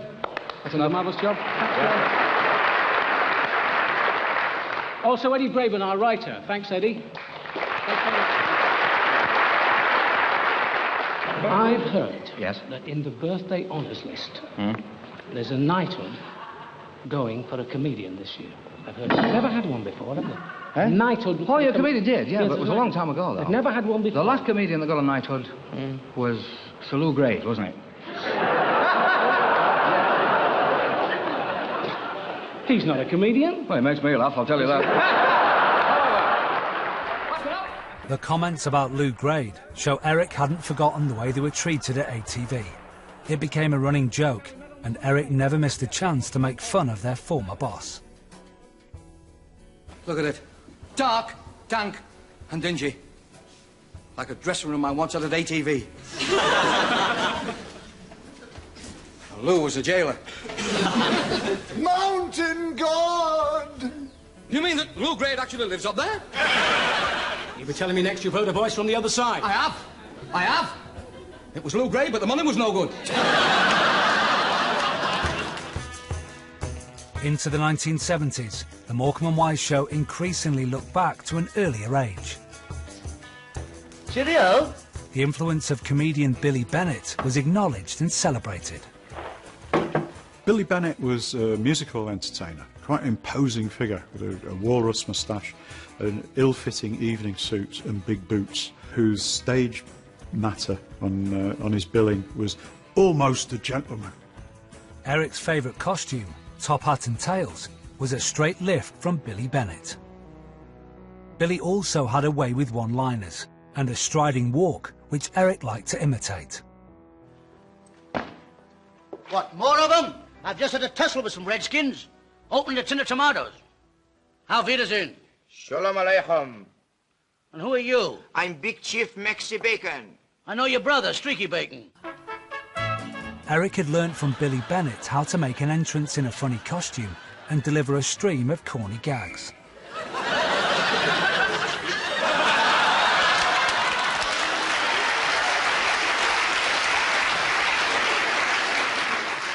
I'm sorry I'm late, but I've been irrigating the desert.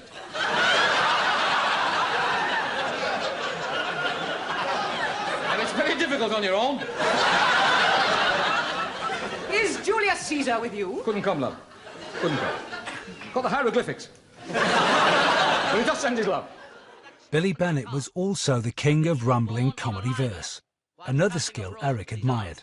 Now, Dan was a gink that would mop any drink, from laudanum to unsweetened gin. You can tell he was tough, he'd eat salmon and stuff without even opening the tin.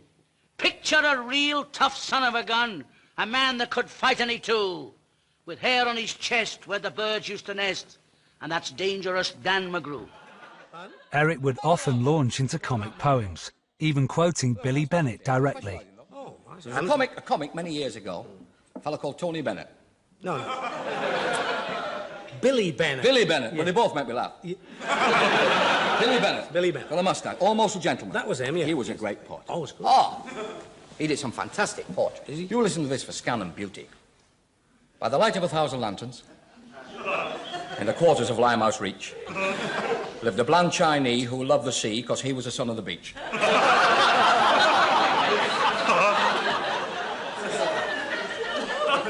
That's poetry? I'm glad you liked it. Another obscure variety reference involved Janet Webb as the mystery woman taking the bow at the end of each episode.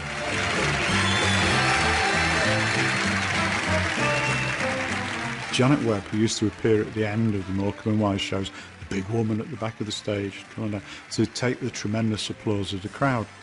Not a lot of people might have known that it was a satire on George Formby's wife, Beryl, who, wherever George played, at the end of the show, she would come on, link arms with him, and take all the bows. Eventually, people, as the years went by, who's this? Who's this woman? What's going on here? I'd like to thank all of you for watching me and my little show here tonight. If you've enjoyed it, then it's all been worthwhile. So until we meet again, good night, and I love you all. Yes! With every show, the new ideas were refined and developed, until one sketch came along which had it all. The Antony and Cleopatra sketch was another Ernie Wise play, and in the flat which Eric and Ernie now shared, they tricked another serious actor into taking part. This time, the Oscar-winning Glenda Jackson.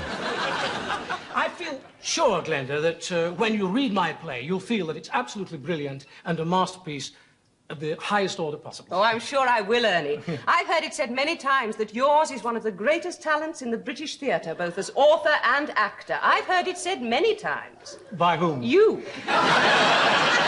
Glenda was perfectly willing to have the mickey taken out of her and be made a fool of, because it was always meant in such a kind way. Nobody was ever... nobody lost face with Eric and Ernie, because they actually felt privileged that these people were on their show, and they weren't going to do anything to offend them. There you are. Those are the stage directions. You know about stage directions? That's when you move about and people tell you, nod and say, walk that way, and walk about like that, doing that. Oh, I see. Right. Cleopatra smiles a self-assured smile and says to her... Could we have the self-assured smile, if you don't mind? I mean, we're going to do it, really. Yes, self-assured like that. Are you doing it? Yes. You're going to have trouble here. You think so? Just hand me. All men are fools, and what makes them so is having beauty like what I have got. Beautiful. Beautiful, and quite well read, that. Yes, beautiful. Beautiful. Is the rest of the play like this? Well, to be honest, some of it's not quite as good. I mean, there was Glenda, who was the top of her profession, I suppose, then, but renowned for fairly serious stuff. And there she is suddenly giggling around with Eric and Ern. Don't let him frighten you. Yes, but if he tells Julius Caesar about you and I, you know, with the yellow folks, and what about the workers? I'll lose me pension and me gold watch. All men are fools, and what makes them so is having beauty like what I have got.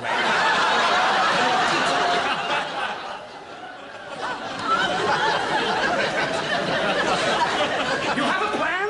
Leave me alone.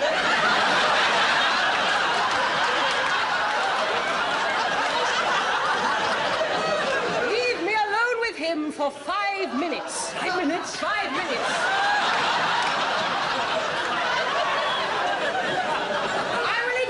criminate him, and then we need fear nothing he may do. Please! He's a soldier of Rome. It is impossible to incriminate him. Leave me alone with him. Just as you say, Clint. What do you think of it so far? Rubbish! The inspiration for the sketch was the Elizabeth Taylor film Cleopatra. But it also owed a lot to the great music hall act Wilson, Keppel and Betty. From the 1930s to the 50s, they performed Egyptian-themed dance routines like this one, Cleopatra's Nightmare. Morecambe and Wise borrowed a few ideas from Wilson, Keppel and Betty.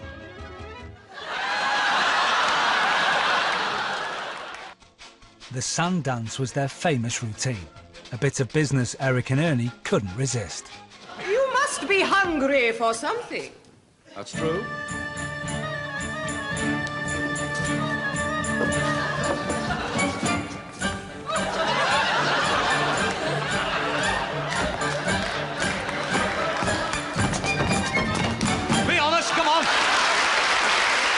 I think most comedians are influenced by what's come before. You have to be. And with Eric and Ernie, that's most clearly shown in the love of variety, in the entertainment that they grew up with as kids. What do you think of it so far? Rubbish, all that stuff. And just that, what do you think of it so far, is a real hark back to music all days. It's reaching out to the audience, it's bringing the audience in, asking them questions. Can you see the join? That sort of thing. So it's there in every aspect of Morecambe and Wise's 1970s show. You can see exactly where they've come from. It was light entertainment, but there were some who took seriously the question, what do you think of it so far? The dynamic which fueled the comedy now attracted serious critical analysis. Kenneth Tynan wrote in The Observer, Ernie today is the comic who is not funny, and Eric is the straight man who is funny. A thought picked up by other journalists, including political commentator Robin Day. Speech this afternoon. I'm not really one for these occasions. I'm a very serious person. Of course, I don't really understand Morecambe and Wise. Though, of course, I read an article by Kenneth Tynan the other day who explained that now they've all changed and that Ernie is the comic who is not funny and Eric is the straight man who is funny. The fact is, ladies and gentlemen, that Morecambe and Wise are not quite as simple as they look. Do not be deceived by their happy and contented faces. Because, and I hate to say this, they are bitter and frustrated men whose supreme ambition has hitherto eluded them. Now you may say, how can that possibly be? Have they not done extremely well, considering?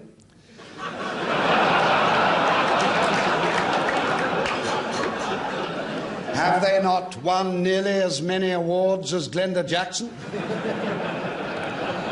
Oh, yes. They have indeed gone a long way since that historic night 35 years ago when together they shook the empire to its foundations. No, madam, I'm talking about the Liverpool Empire. Their comic genius has even been psychoanalyzed and interpreted for us by Mr. Kenneth Tynan in The Observer. And they are still popular.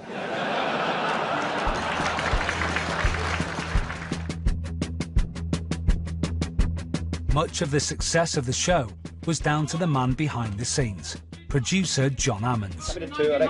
I worked with Eric and Ernie when I was a sound producer in Manchester with the BBC about 1956, when we were sort of pioneering, when very few people south of Macclesfield knew what they were all about. Eric Morecambe had always performed just for the live audience, but John Ammons showed him how to use the television camera. I give him my word as a gentleman. That's good enough for me. This boy is a fool. What'd you say then? Not a lot.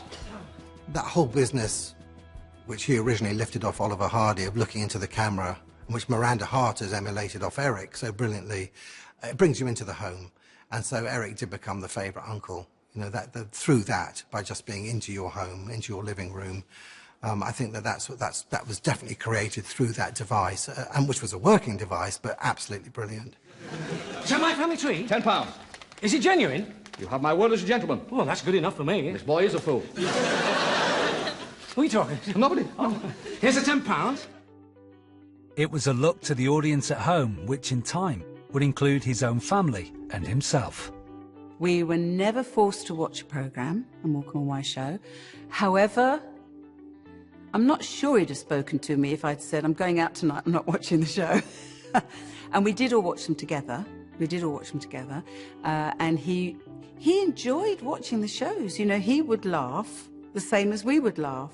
There was an air of excitement about, oh, Dad's about to be on, you know.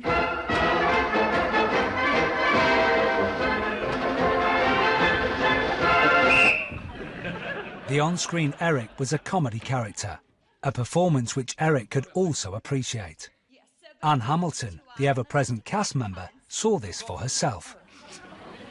What's your name? Hamilton. Academicals? Eric was watching the playback on a monitor, as was I. I was standing here watching it, and he came up behind me. And it was of himself. I don't know who he was with, but Eric was featured heavily in what we were watching. And when it finished, he didn't say this to me. He didn't say it to anybody. He just said, "That is a very funny man. That is a very funny man." Looking at himself on the screen. But yet he wasn't talking about himself. He was being totally objective. That person on that screen at this moment is a very funny man. The team of producer John Ammons, writer Eddie Braben and Morecambe and Wise had got everything right. And with this smooth-running machine, they made the Christmas show of 1971. Like the entire nation, for me, the Christmas show for Morecambe and Wise was the must-watch programme of the holiday. An early highlight was the appearance of singer Shirley Bassey, a sketch which featured the choreography of Ernest Maxin.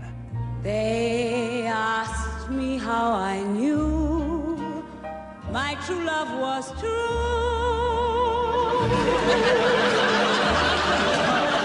I, of course, replied, something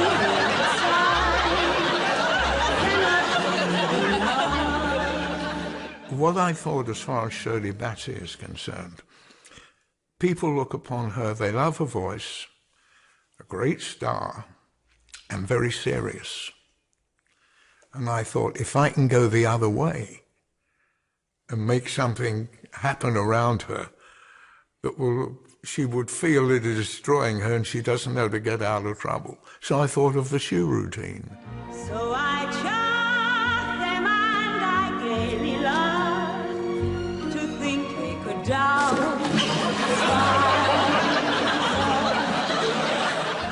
And John said to me, great. He said, will you choreograph it? And I said, yeah.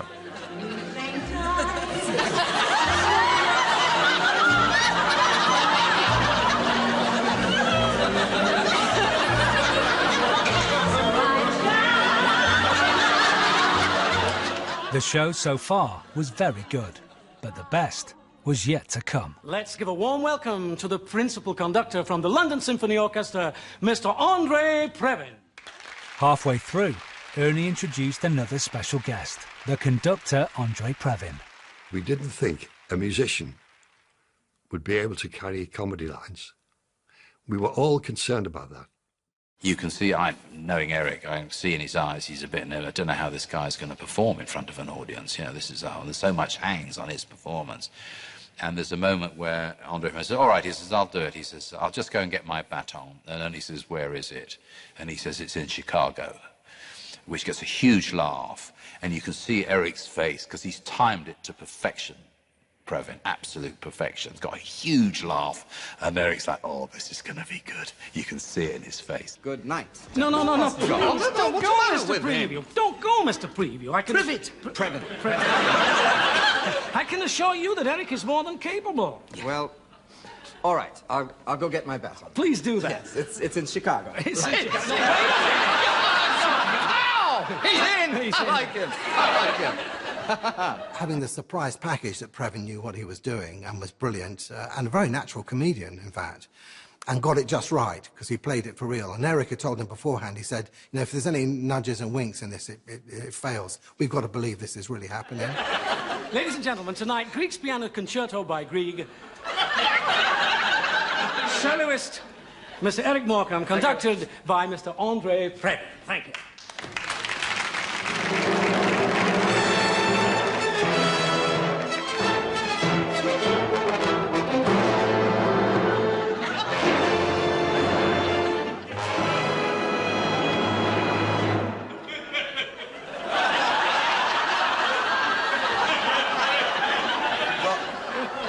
What's the matter? Sorry about that. What happened? The introduction. The introduction's wrong? It's too short. Too short. It's too short. Oh, you noticed? Yes. Yeah. By how much is it too short? Well, you see, I went down here like that. Yeah. I came back. You wasted some time there. I wasted time there, yeah. Yes. And we were here. You see, and it's about, I would say about that much. Yes. About a yard? It's about a yard. About a yard. About a yard. Yes, if you would lengthen it by about a yard, we'll be in. And what do you think we can do about that? Well, I mean, that's nothing to do with me. Well, we have my to musical manager, he does all this. Could we get in touch with Grieg? That's a good idea. You mean, you call him on the phone? Well, we can call him on the phone. Why not? I didn't bring his phone number. Well, it's Norway, something or other, isn't it? What's the code? Singles cave or something. I think it's Singles Cave. Mind you, I mean, you might not get him. He could be out skiing. It was a brilliant idea. The accomplished musician versus the clueless Eric and Ernie. A very different version of the sketch had first been performed in 1963 when they were at ATV. As written by Sid Green and Dick Hills, there is no guest conductor, and Eric and Ernie fight with each other. Ah, now, if you could stand there, yes. No, excuse me, but you're playing all the wrong notes. No, I'm playing them all the right notes. They're not necessarily in the right order. Oh. When Eddie Braben comes to rewrite that, you see a whole extra dimension come into it because, again, it's a friendship at the heart of it. When Andre Previn looks over as if Eric Morecambe is an idiot, Ernie Wise is already in there to try to defend him. And if they want an extra yard of music so Eric can get to the piano, Ernie is always suggesting it or looking up Fingal's cave in the telephone directory to contact Grieg. And always those things is really the two of them are in it together. Grieg with him and him.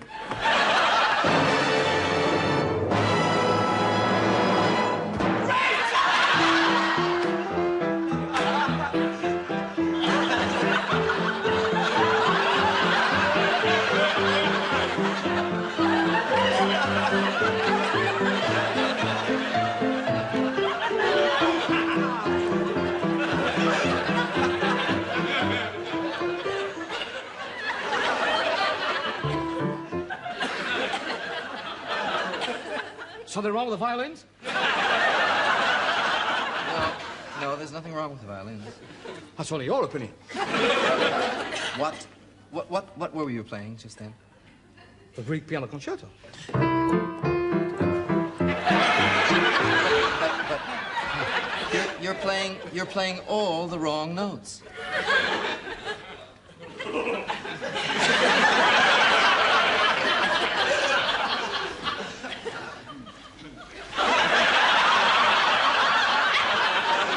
I'm playing all the right notes, but not necessarily in the right order. I'll give you that. I'll give you that, sunshine.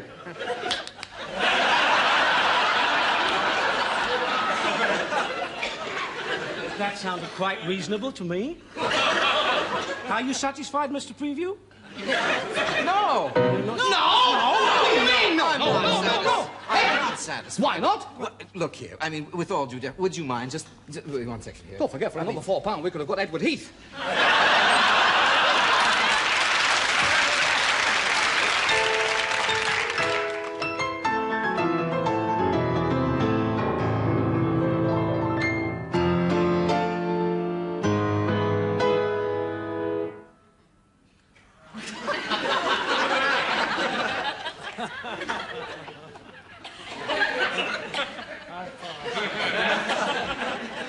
Rubbish.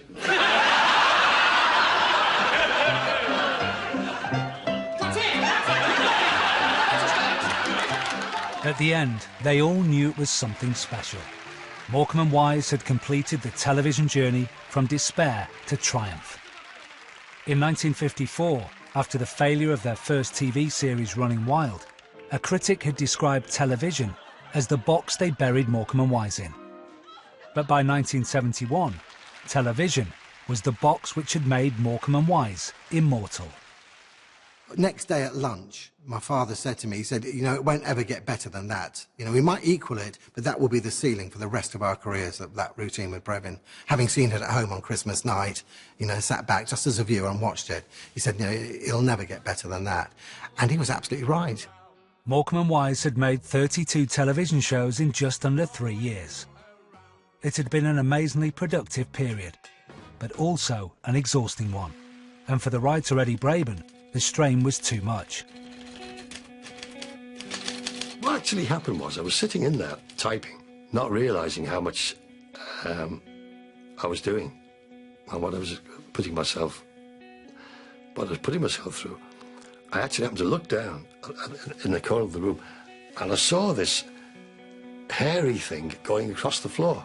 I actually saw it. I could have knelt down and touched it. It was so real.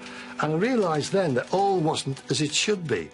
And that was about the last recollection I have before I was in bed and the doctor telling me not to do anything for another 3 months. A whole year went by with no Morecambe and Wise shows as Eddie recovered, and other writers were brought in. The comeback show was on Christmas Day 1972, and Eric and his son Gary went out to publicise it. Can I introduce you to my son? This is my son, Gary. Hello. Having been off the TV screens for a year, Eric Morecambe was worried they'd been forgotten. Do you want to just mention your show this evening or anything like that? Oh, yes, fine. That'd be a good idea. We'll just mention our show this evening. Yes. We're going to mention it this evening, our show. The highlight of the BBC Christmas schedule really didn't need any extra publicity, but Eric was taking no chances. Yeah, how bizarre. Eric plugging his own show on Christmas Day on another show. Yeah, that, you know, there are a lot of things about him that I found unusual, unexpected. Doing things like that, where it's not necessary to plug a Morecambe and Wise show, I always found those slightly difficult thoughts to kind of get my mind around. The Christmas show of 1972 kicked off their 7th series at the BBC.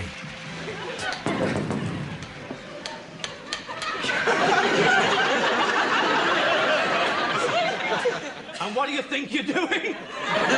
Not a lot.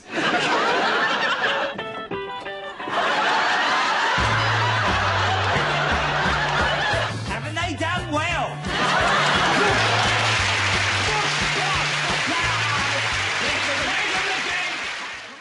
The new series looked bigger and better than the ones which had gone before, and money had been spent on lavish sets.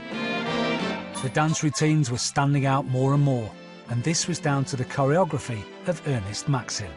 Ernest is very much Hollywood, and that was the image they wanted. They wanted all the glamour shots done with the guest stars and, you know, and the great productions, and that was really what Ernest was able to help them with.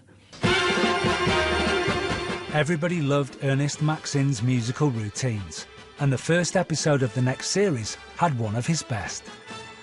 Hey there, mister, you better watch your sister, 'cause the fleet's in, the fleet's in. I used to get the idea first and try and think of what music I wanted to put to that idea. I thought I'd love to do something with sailors. As they do on the shore. Ernest Maxim was fantastic. He certainly had this look. You know, when we saw it back on the screen, it had a look. I know it was comedy and it was outrageously funny and in some cases kind of stupid, dancing with mops and things, but it really had a fantastic look about it. There's a nail down to the ground. She may be dark or fair, but sailors don't care as long as she's wearing a gown. They took 2 weeks to film a show. And of course, that's another reason why probably actors and actresses, and certainly me, we wanted to be on that show because we knew we were going to get lots of time to rehearse.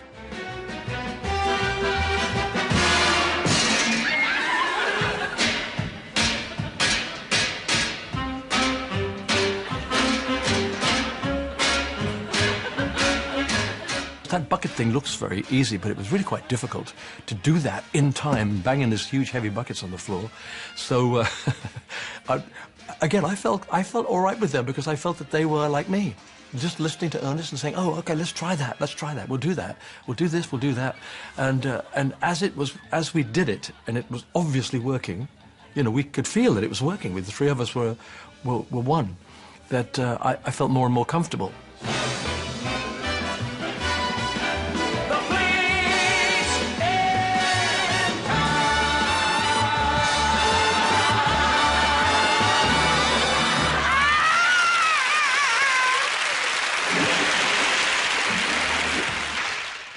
Another dance routine would have a more lasting impact. In January 1973, Britain first saw the moves that would be associated with them forever. How did the dance at the end originate, that dance you did? Groucho Marx. Yes. Really? Yeah, we saw it in the film with Groucho Marx, and Johnny Ammons, our producer at the time, came into the studio and did it. And we fell about laughing because he couldn't do it properly. So we copied him, and not Groucho Marx, but we copied Johnny Ammons. Right. And we've done it ever since. Now we know.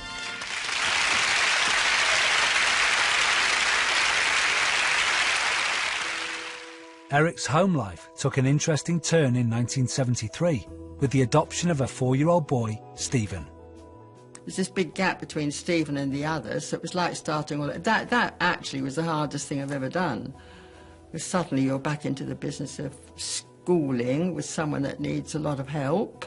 It did mean that whereas we were just getting our freedom to do what we wanted and fit in with Eric's work, and that was it, suddenly we weren't just fitting with Eric's work, we were fitting with Stephen for school and all the rest of it. So it was hard, yeah. At this time, Eric and Ernie embarked on a series of live shows they called the Bank Raids, which were a lucrative break from the pressure of television. Thank you. Oh, Ma, have we got time for any more? Yeah, I think so. Oh, lovely.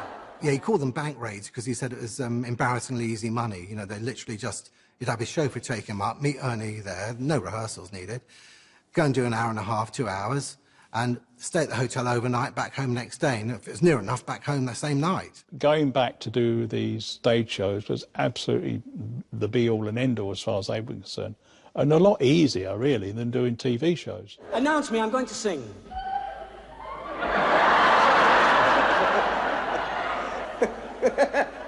You were in first house, were you?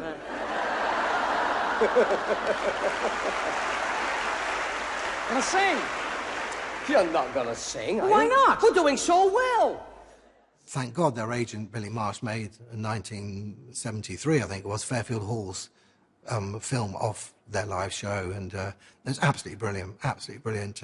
Dated maybe, but again, they use it ironically, and it's very funny. You're making us look like a cheap musical act. We are a cheap musical act. They don't know. I'm sure they do.